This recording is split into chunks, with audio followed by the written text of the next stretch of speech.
Aadhaar card தெரியும், PAN card தெரியும். இது என்னன்னு தெரியுமா? இ-ஷ்ராம் மத்திய மற்றும் மாநில அரசின் சார்பில் பல்வேறு திட்டங்கள் வழங்கப்பட்டு வருகிறது. இதில் இ-ஷ்ராம் திட்டமும் ஒன்று. இத்திட்டத்தின் கீழ் பொருளாதார ரீதியாக நலிவடைந்த தொழிலாளர்களுக்கு மாதம் 1000 ரூபாய் உதவித்தொகை வழங்கப்பட்டு வருகிறது.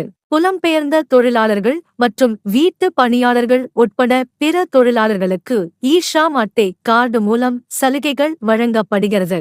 இத்திட்டத்தின் கீழ் ரூபாய் 2 லட்சம் வரை மருத்துவ காப்பீடு வழங்கப்பட்டு வருகிறது. இ-ஷ்ராம் கார்டு பெற ஆதார் அட்டை, ஆதாருடன் இணைக்கப்பட்ட செல்போன் நம்பர், வங்கி பாஸ்புக் போன்றவை முக்கியமான ஆவணமாகும். இந்த அட்டை பெற விரும்புபவர்கள் இ-ஷ்ராம்.gov.in என்ற அதிகாரப்பூர்வ தளத்திற்கு சென்று விண்ணப்ப படிவம் பெற்று பூர்த்தி செய்து சமர்ப்பிக்குமாறு அறிவுறுத்தப்படுகிறார்கள். அதிகாரப்பூர்வ தளத்தில் பதிவு செய்ய முடியாதவர்கள் அருகில் உள்ள இ-சேவை மையம்